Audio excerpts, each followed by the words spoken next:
CoSA member webinar. Today's topic is emergency preparedness and case studies. So we're actually going to look and see what the next, we're going to see what the next slide is here. Okay. So you know, naturally, I'm the one person that didn't practice moving things up and down. So let's see. There we go. Whoops, went too far.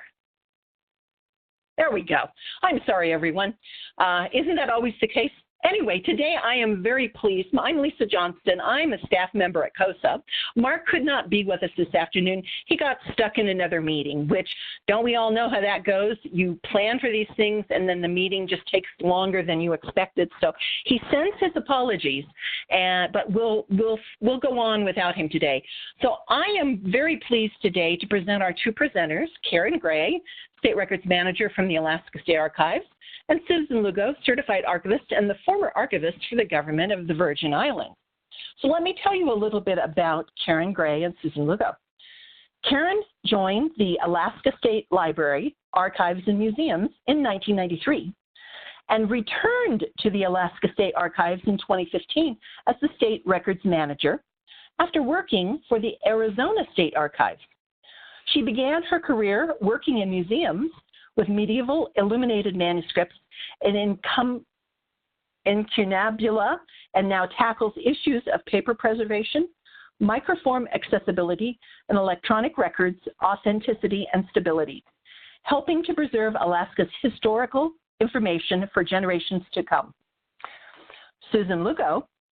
Susan Laura Lugo is the former Heritage Emergency National Task Force Liaison embedded with the Federal Emergency Management Agency's Environmental Planning and Historic Preservation cadre in the U.S. Virgin Islands. Susan holds a master's degree in library and information science from the University of Illinois at Urbana-Champaign and a postgraduate certification as a certified public manager. She is a certified archivist and serves as Territorial Archivist for the Government of the Virgin Islands from 2008 to 2017. Welcome to both of you, and what we're going to do today is again, I mentioned we're going to talk about case studies in emergency preparedness. The first one we're going to hear is about the Alaska earthquake in 2018, and then we're going to have and Karen's going to talk about that. And then Susan's going to share with us some information about what happened with Hurricanes Irma and Maria in the Caribbean. We hopefully will have time for a brief questions and answers. And then we'll have a quick update on programs and other webinars to come. So I'm going to turn this over to Karen, and so we can hear about what happened with the Alaska earthquake in 2018. Okay, and hello. Can you hear me okay? Hopefully you can hear me. Oh, good. All right. Well, hi, I'm Karen Gray, State Archivist of the Alaska State Archives, and we are in the Division of State Libraries, Archives, and Museums. As we go over the slides today, I will be talking about our entire division's response and subsequent planning efforts for future disasters, as there are many crossover efforts within our own division. Part of our mission is to help secure records and work with repositories when disasters strike, and although we thought we knew what that meant, we are still figuring out how this division will play a role in future catastrophic events. You'll see that as our institution was not directly affected, there was one unit who did respond and assess, while the rest of us monitored, collected, and pushed information to repositories. So, there's a little skewed picture of the U.S. Before I talk about the November 30th earthquake response, I have to start out with the fact that Alaska is pretty large. Within the first few days after the November earthquake, we were asked many times from friends, family, and colleagues how we fared and if we were recovering well. The reality is that very few of us here in Juneau or in Southeast Alaska even felt it. Anchorage is over 600 miles away by air and many, many more miles by ferry and road if one chooses to drive there. So we may have a very large landmass, but with a population of about 736,000, all of us archivists tend to know each other here. Let's see. So what happened? At 8:29 a.m. on November 30th, 2018, a fault inside the subducting Pacific Plate ruptured at a depth of over 20 miles under Port Mackenzie, causing a magnitude 7.1 earthquake. The epicenter was not far from our joint base Elmendorf-Richardson, or we call it J-Bear for short, which is about 10 miles north of Anchorage. The rupture itself lasted for 11 seconds, which translated to 20 seconds or more of violent shaking in Anchorage and the Mat-Su Valley. It was followed 6 minutes later by a magnitude 5.7 aftershock centered 2.5 miles north of Anchorage that could be felt as far away as Fairbanks. Miraculously, there were no deaths, but early estimates put the damage to homes, businesses, and public facilities at about $76 million, making this the most damaging earthquake in Alaska since the Good Friday earthquake in 1964. The image here is from the University of Alaska Fairbanks Earthquake Center, and it shows all the seismic activity during 2018. There were over 55,000 earthquakes in Alaska in 2018, which is a record. The previous high was only 42,989 in 2017, but the numbers are a bit skewed as the center added 157 new U.S. array stations in 2014 through 16, which actually helped detect more of the earthquake activity they were not previously recording. Included in all these dots on the map are 3,000 aftershocks that occurred in the first week after the November 30th earthquake, which apparently is typical for this type of event. Overall, 6,000 aftershocks were recorded by the end of the year, with 6 having magnitudes of 5 or greater. Oops, hold on, did I go one too many? I guess not, so bear with me here. Okay, most of our staff heard about the earthquake by 9 o'clock in the morning, and by 10:15, museum staff sent an email out to the Alaska Museum listservs regarding assessment needs, and the same email was shortly sent to Alaskan archivists, city clerks, and state agency records officers. By 1:30, reports started coming in from larger libraries and archives in the region, along with photographs from those who were allowed to enter their facilities. And I realize some of these photographs you'll probably have seen from national news agencies, so you'll get to see them again. On the left is another map of the earthquake and the aftershocks that followed very shortly after the initial earthquake. The center photo shows some damage on our Glen Highway, and the far right shows damage to Vine Road in Wasilla. Landings at 4 airports were temporarily affected by the earthquake, and the Alaska Railroad suspended operations due to severe damage at their operations center and unknown track conditions. So a lot of our infrastructure was damaged. Many roads were also damaged, and here we see a driver in an SUV who was in the section of the destroyed highway, but the driver was stranded and uninjured, so that was pretty good. As I mentioned before, we started receiving reports and pictures. Our director received information around 1:30 that the University of Alaska Anchorage Library and the Anchorage Public Library did not have any need for supplies. And the photo you see here we received around 2 o'clock from the University of Alaska Archives.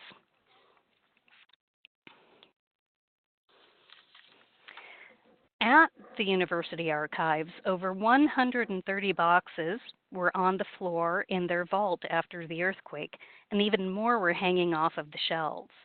There was some water damage reported, but our staff heard of more water damage from a broken pipe in Amipa, which is our Alaska Moving Image Preservation Association, which is also in the same building.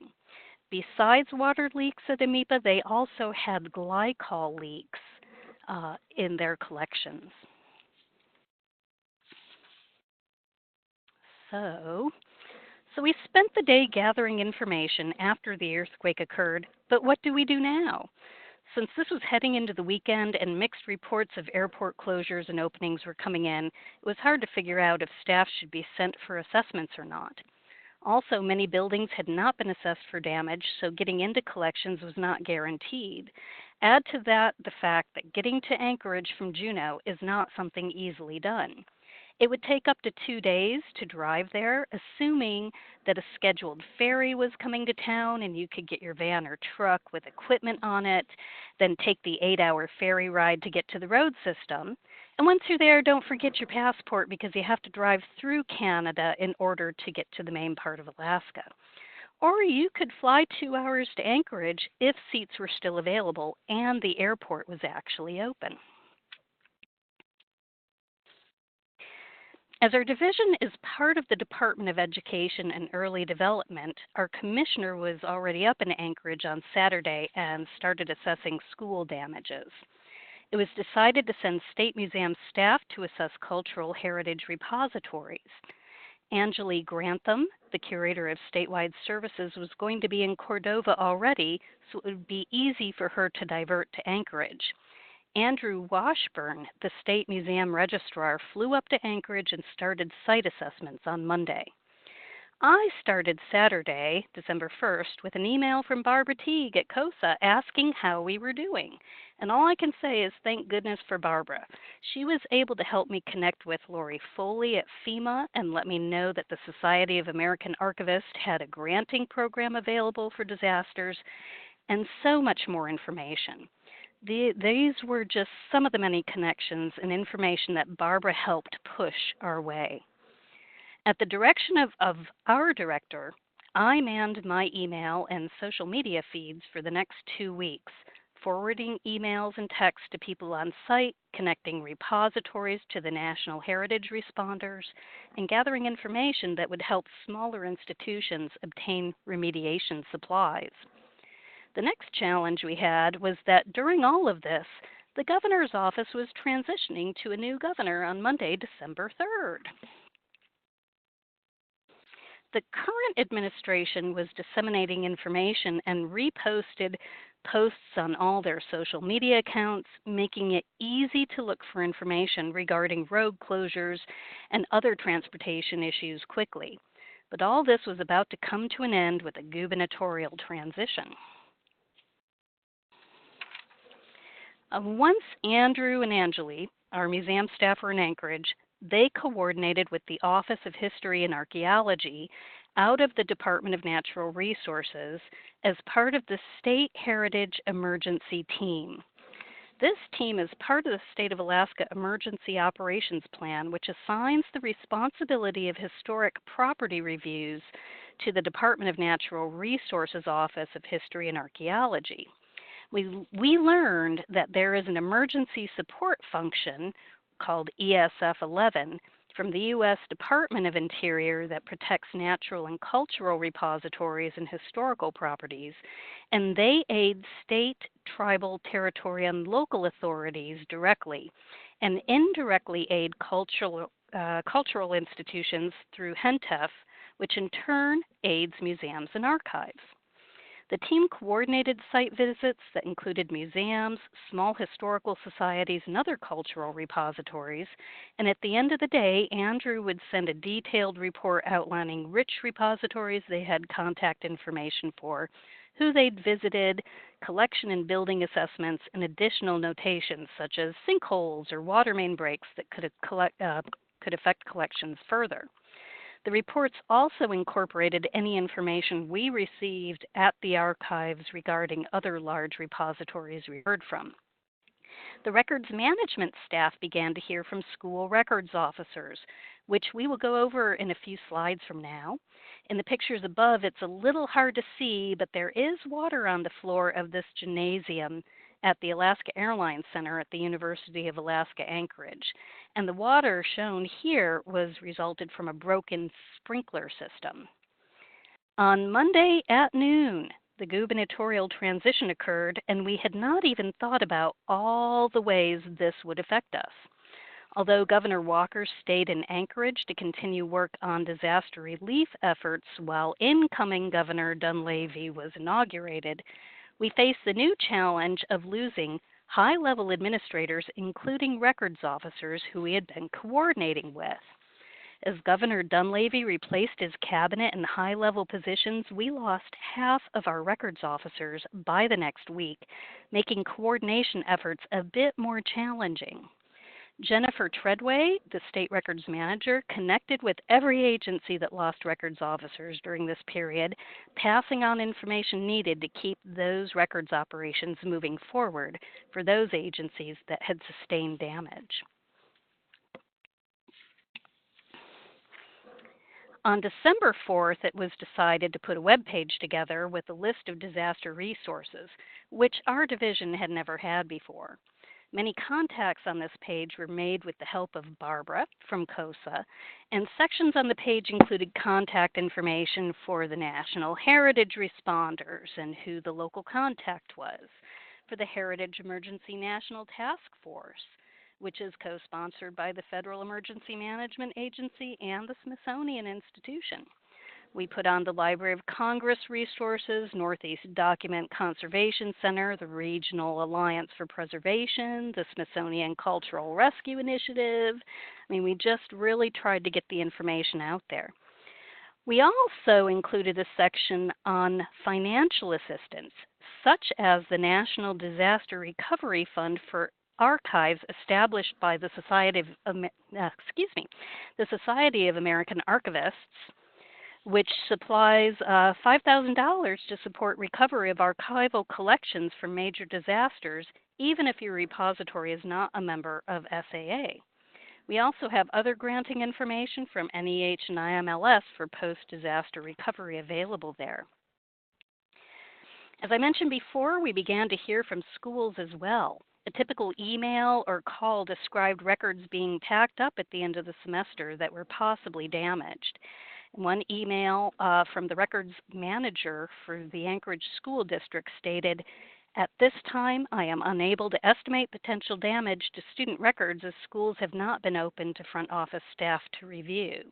Most of our records are electronic, but we do have some educational records that are collected in paper, but my hope is that the majority was secured and not damaged." She was most concerned about paper records such as court orders, behavioral files, and children's services-related files that were being packed up at the end of the semester to be sent to the district office. The school you see here is in Eagle River, and along with another middle school, will not be reopening for the 2019-2020 school year due to the heavy damage sustained during the earthquake. We continued to watch social media sites, texts, and email, and waited for daily assessments to come from the State Heritage Assessment Team. And here we see another school picture. We have lots and lots of pictures from the schools and from the school libraries. And one of the lessons learned really came down to shelving unit types. And we'll talk about that a little bit later here. So that's what happened. We didn't have a formalized plan, but all staff worked with their contacts and connected repositories with the connections they needed. We were communicating every way possible, but most often through social media. We were able to respond by sending museum staff to Anchorage quickly, but most of our remaining responses involved connecting repositories to resources. So where does planning come in? Some of the lessons learned from the quake were fairly clear, but others are still unfolding today. For state and local government, the earthquake was a test of emergency plans and services, showing where we need to improve those plans and how we should coordinate efforts in the future. Our division met on December 14th to start planning for the future, and it was decided that we would form 3 committees within our agency. The first is to respond to disasters physically located here in Southeast Alaska. Being the largest repository in the region, we have many trained staff and supplies that could be sent to smaller communities after an emergency occurs. And we also have a paper and object conservation lab, and in some cases, memorandum of agreements as part of state agencies' continuity of operations plan. The second committee oversees our internal response to an external disaster. It's forming the response provided by our division as a whole to all Alaskan cultural heritage organizations. And the third committee is primarily made up of our own division's building management team and is reviewing our own disaster planning and response procedures. Prior to 2016, each unit of our division of libraries, archives, and museums was in we were all in our own buildings. And in 2016, we moved the majority of our staff and collections together into one facility, but we'd never updated our disaster or COOP plans. So we currently meet on a monthly basis to update our disaster procedures, and this is indeed an ongoing process. Another important planning aspect was to look for opportunities to train organizations across the state on disaster preparedness. For this aspect of our planning, Anjali submitted a grant to NEH just last week for preservation and access education and training. If this grant is awarded, it will fund a 3-year training program designed to reach all repositories around the state. Both in-person and webinar training will be available with the aim of reaching as many smaller communities as possible. And we hope to center the in-person trainings in Anchorage, Fairbanks, and Juneau, which are the 3 largest communities in the state. Along the same lines, we are looking to update a training for records officers on disaster preparedness, as there had not been a major initiative of that sort done since the 2012 Council of State Archivists and FEMA training for IPER, or the Intergovernmental Preparedness for Essential Records training. We should not have needed a disaster to force us to do this, but the lessons learned remind us that we can lose records officers during transition times, and we need to incorporate in other lessons learned to aid the community. We also needed this disaster to wake us up to the fact that we did not know all of the federal and private resources available to cultural heritage repositories. It did not help that there was a federal government shutdown during this time period, and reaching the National Archives and NEH was a little difficult, but the information supplied by Barbara and Lori at HENTF was invaluable, and we are making sure to include those organizations in our disaster response portions of our updated plans. And finally, I just wanted to leave with this email that we received from the Anchorage Museum that they sent out on December 4th, which was actually very heartening to see after we started getting all the pictures of the schools that had been closed. The museum was going to be open for free for the rest of the week while the schools were closed and being assessed for safety. Overall, our state did not lose any records. We didn't lose any lives. Considering the scope of the event, very few collections needed remediation.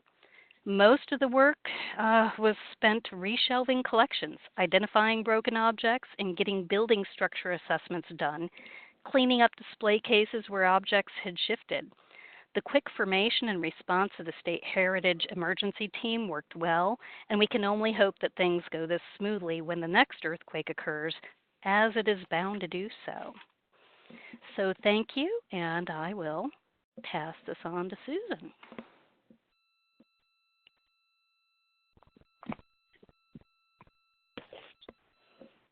While Becky brings up the slides, can you hear me okay? Yes, we can. Just fine. Okay, great. Thanks. So I wanted to say good afternoon and thank you to CoSA for this opportunity to share with you some reflections on cultural heritage and the arts in the U.S. Virgin Islands after the 2017 hurricanes. I especially want to thank CoSA Executive Director Barbara Teague and staff members Lisa Johnston and Becky Juleson for their assistance as well. So I have a couple of disclaimers to begin, and they are here on this slide. You'll see I am no longer the Territorial Archivist. I left local government about 5 months before the event. that will be the events that we'll be discussing today. I then went to work for FEMA, and I was with FEMA from about March of 2018 until that 1 year later when I left FEMA. So now I'm just a citizen advocate, another CA added to my name, and I'm looking forward also to working on a hazard mitigation and resilience plan project that's coming up that I'll talk more about at the end if time permits. So first, for just a little bit of context, I wanted to give you some geography about the Virgin Islands. We have 3 principal islands, St. Thomas and St. John at the top of your screen, and St. Croix at the bottom. St. Croix is the largest at 84 square miles, and it's separated from St. Thomas and St. John by 40 miles of Caribbean Sea. St. Thomas is 13 miles long and 3 miles wide at its longest and widest points, but it is the center of commerce, and our political capital, Charlotte Amalia, is located there.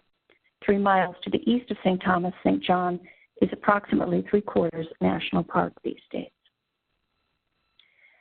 This map from FEMA gives you a better idea of the relative distances between the islands. Those grayed out shapes at the upper right represent some of the nearby British Virgin Islands. Those at the upper left indicate where the Commonwealth of Puerto Rico begins. And this map of the Caribbean shows you the southern tip of Florida at the top and South America, the upper part of South America at the bottom. The archipelago of the Caribbean islands can be viewed with Puerto Rico clearly visible just to the right of the Dominican Republic.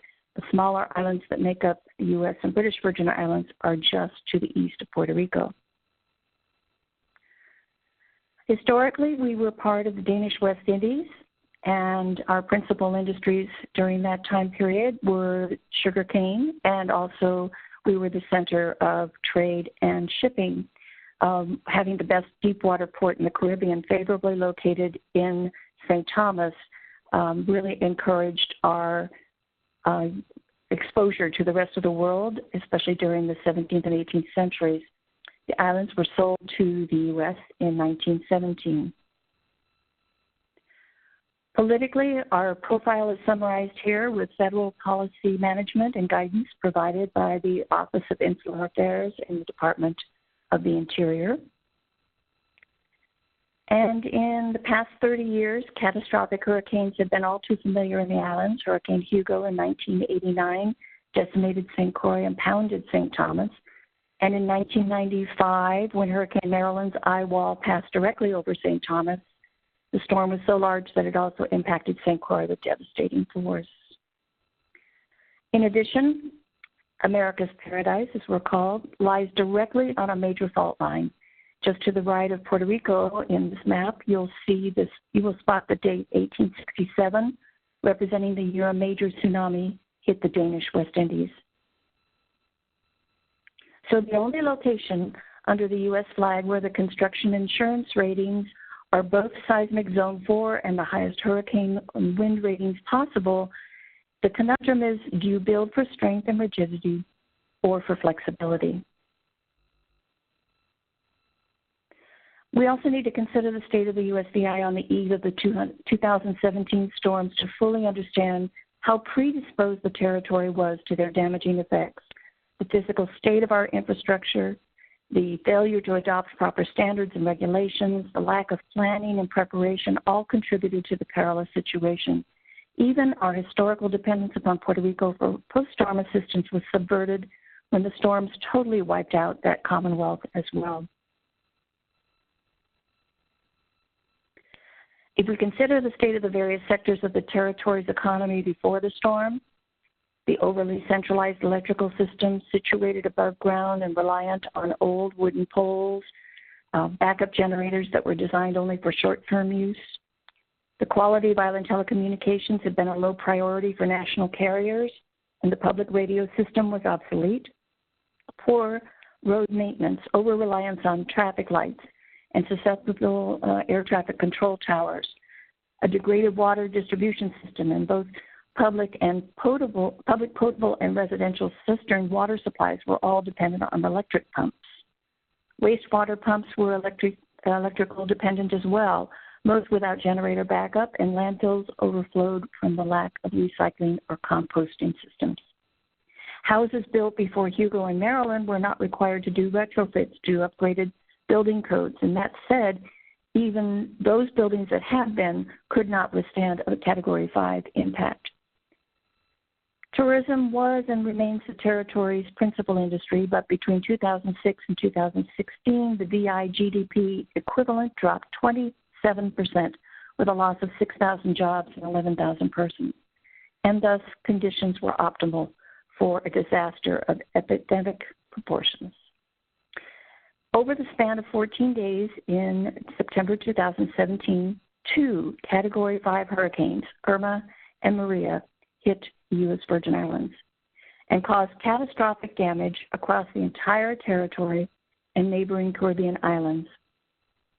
Irma struck first on over the period September 6 and 7, largely sparing St. Croix and Puerto Rico, but pummeling St. Thomas,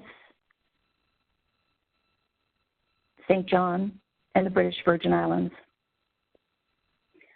These next 3 slides show the before and after and clearly illustrate how much of a beating the islands took when the eye passed directly over neighboring Tortola and the British Virgin Islands. This is a satellite image of the leaf cover impact from St. Thomas and St. John before and after the storm. And this is a comparison of an area in the island of St. John before and after. On the left, you see many of the utility poles that were knocked out. On the right, upper right, is the interior of our local hospital in St. Thomas, and the bottom picture shows an image of one of the main terminal at the airport. Maria came second, striking St. Croix 2 weeks later, and moving on to devastate Puerto Rico.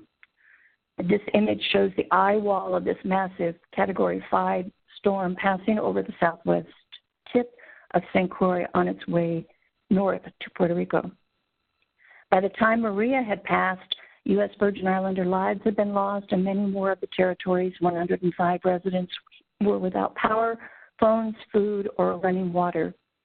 The storms severely damaged the island's critical infrastructure, knocking out electricity and telecommunications for months, blocking roads, shutting down ports and airports, damaging water and wastewater facilities, generating hundreds of thousands of tons of debris, and damaging more than half of the territory's housing stock.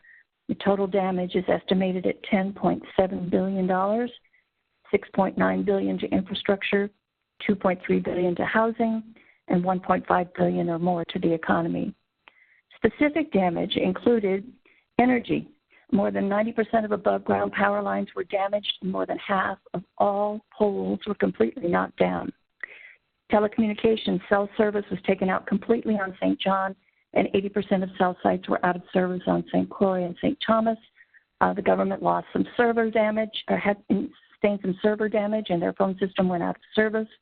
Public radio and television stations were out for months. Public safety radio was degraded and only partially operational. Airports on St. Croix and St. Thomas closed for 2 weeks and reopened with only limited capacity. Seaports closed for 3 weeks due to the sinking of more than 400 vessels. Potable water reserves dropped to only a 3-day volume after production and reverse osmosis facilities stopped for 2 days on St. Croix and 10 days on St. Thomas. And most storage tanks and pumping stations were damaged, and water mains throughout the territory saw widespread leaks. Likewise, for waste management, damaged pump stations and sewer lines resulted in raw sewage being discharged into streets and coastal waters, and local landfill capacities were exceeded with more than 850,000 cubic yards of debris caused by the storms. Housing, 52% of all housing stock was damaged, 12% damaged severely. Senior centers were closed, homes for the elderly were damaged. Both of the territory's main hospitals were severely damaged to the point of becoming non-operational for most services. Hundreds of patients were evacuated to the mainland and have been unable to return because services like dialysis and cancer treatments are no longer available. Now, all public schools closed for over a month, with 17 of 31 schools more than 50% damaged. Once open, most public schools operated on split sessions until the end of the academic year, and private schools saw steep enrollment drops. As for tourism, hotel reservations saw a 78% drop in the peak of high season December 2017 compared to a year before. By June 2018, major airlines were still reporting a 43% drop in flight seats available compared to a year before, and roughly 8% of all jobs were lost. So you'll notice that up until now, I have not even mentioned the state of cultural heritage and the arts in the Virgin Islands. UNESCO's definition here of cultural heritage refers to both physical artifacts and intangible attributes, with buildings among examples of the former and traditions the latter. The definition of arts according to the National Foundation on the Arts and the Humanities Act includes all manner of visual and performing arts. So in our tourism-based economy, it should come as no surprise that culture and the arts are our main products. But more than this, cultural heritage and the arts define us as a territory and a people. They are the enduring manifestations of our history and our identity.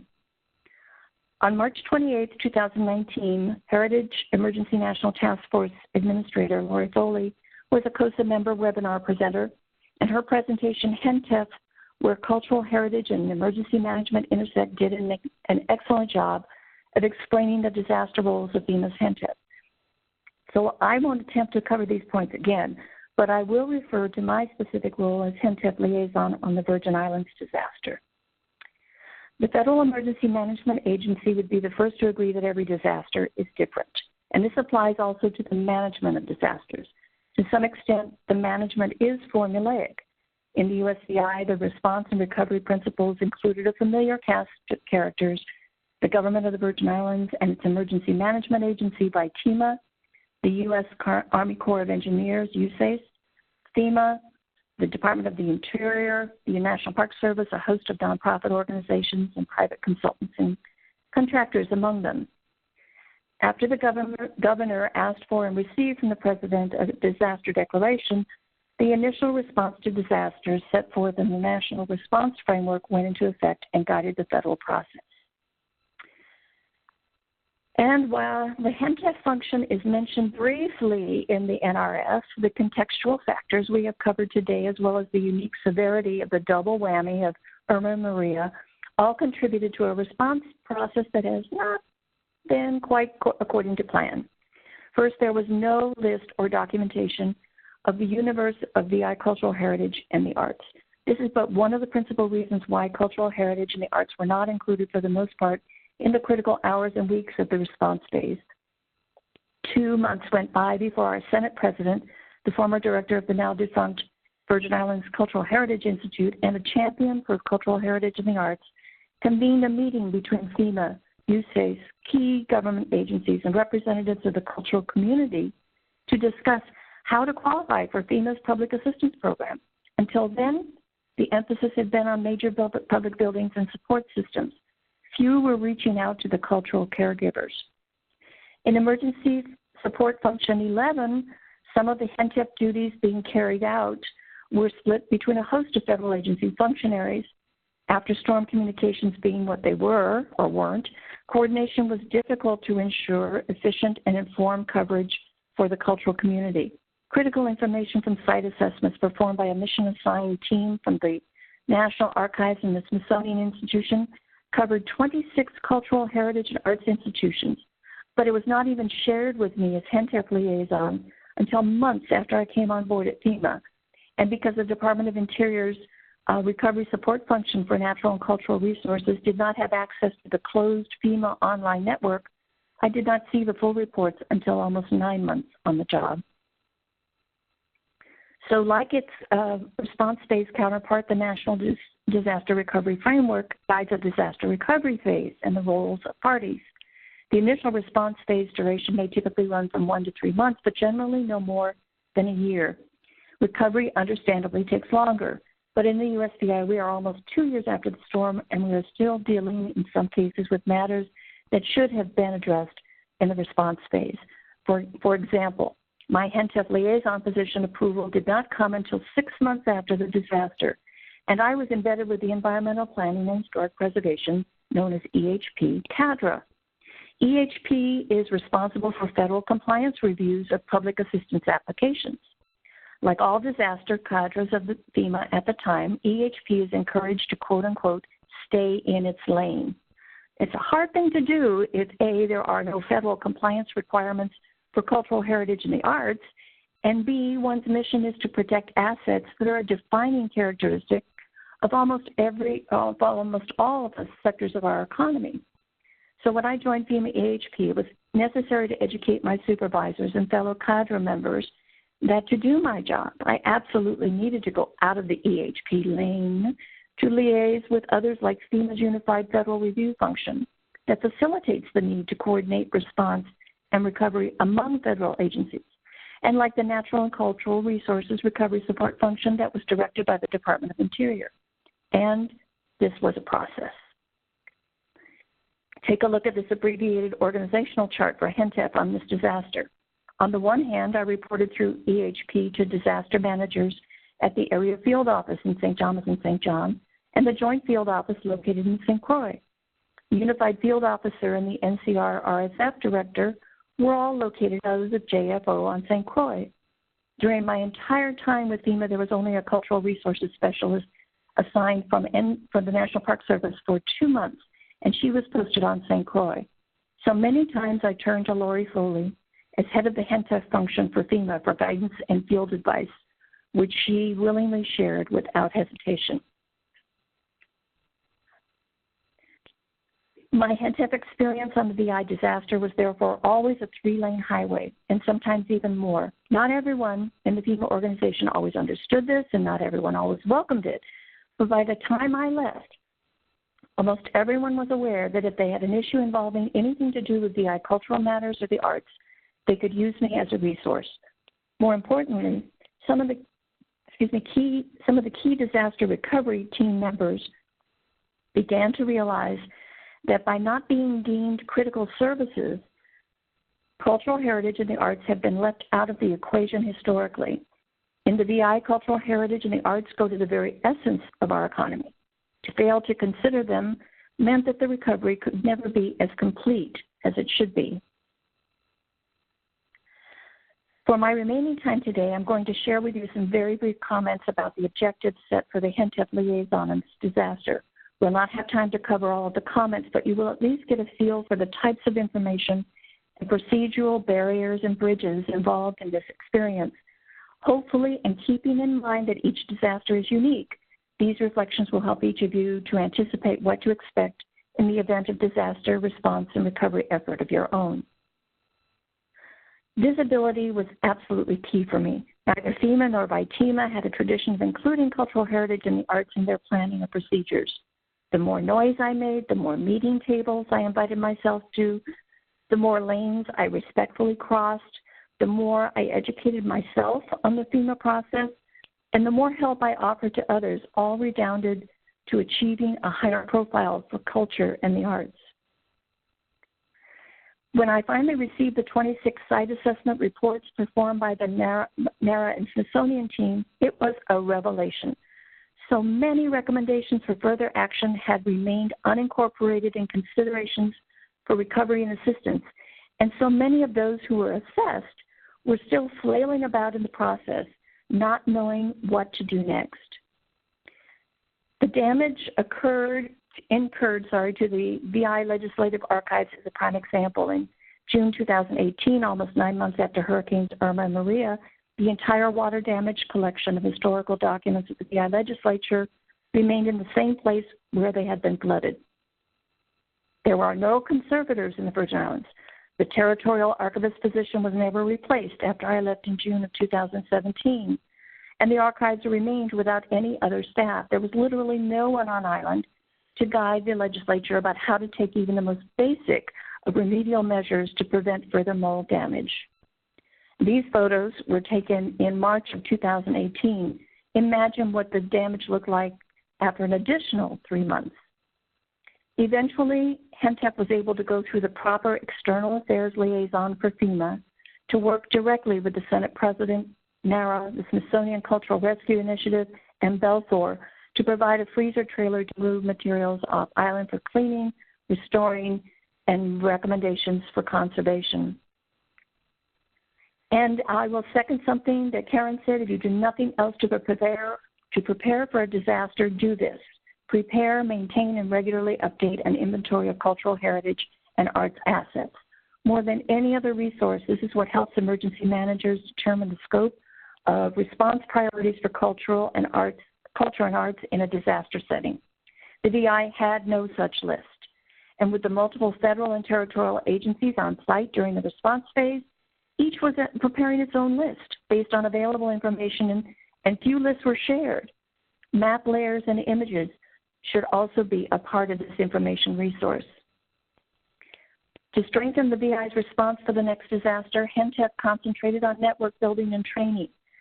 Key to this process was involving the stewards for cultural heritage and the arts, as well as emergency managers and first responders.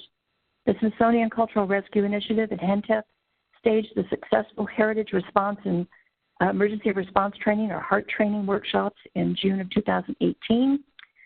Donations were made through CoSA and others to assist that process. The VI is the first U.S. territory to host an Alliance for Response Forum, and 75 cultural community members and emergency first responders spend an entire day together learning about their respective and joint disaster roles. Perhaps it's my background in library and archives, but I set out to build the VI HENTF liaison role to be the information clearinghouse on this disaster, and thus essential to planning and execution during all phases. For funding matters, I continued every organization membership and listserv subscription I could think of so that I could push out announcements and grants as they became available. Working with others facing similar issues and situations on the concurrent Puerto Rico disaster was also invaluable. And one sign that HENTF may be making some headway is the upcoming opportunity to be at a key decision table for mitigation planning for the territory. The University of the Virgin Islands has received a major grant to improve and expand on the territory's hazard mitigation plan. Remarkably, the technical and strategic leads have reached out for specific assistance on incorporating cultural heritage and the arts into the new plan.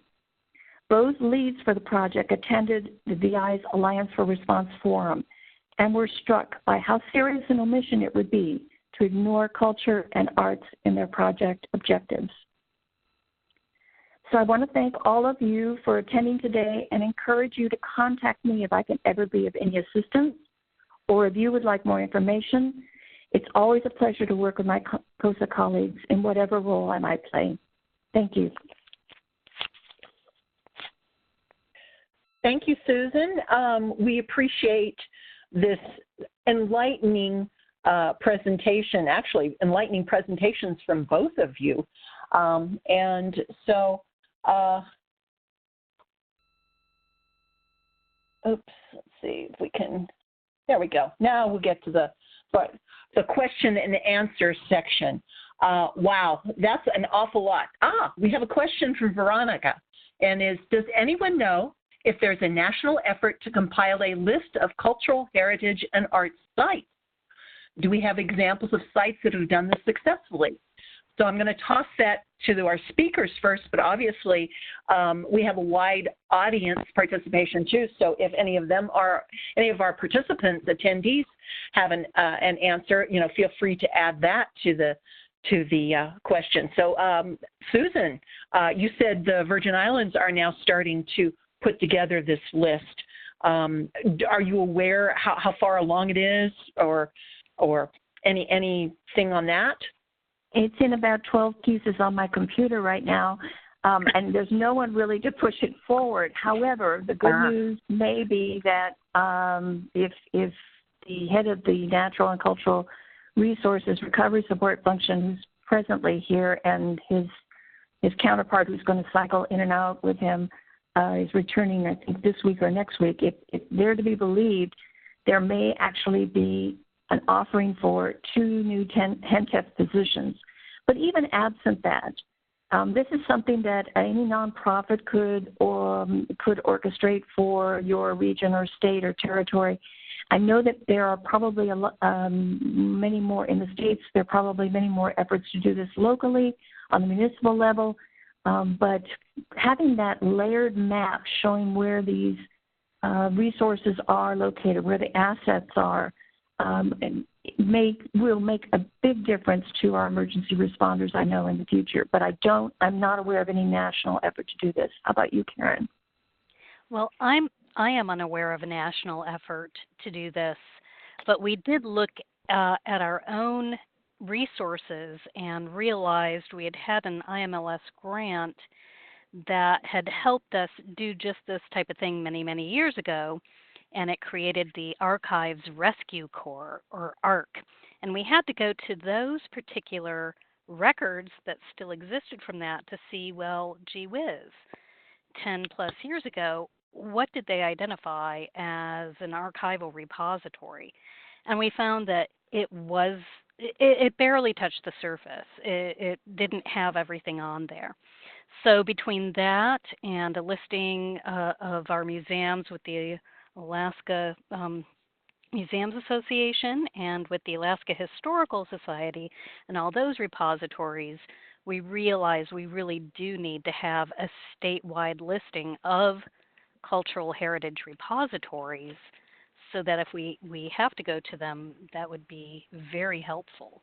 And also, if we do get this NEH grant, hopefully we will be having even more impetus to update a listing and make that available to everybody of where the repositories are. And then, yes, get them current updated disaster preparedness training. So. Thank you, guys. One thing that struck me from both of your presentations was the reaching out or the inclusion of the first responders. They're so focused on saving structures and lives that they don't always necessarily know what's in the structures. So I think the training for first responders may also be another important part.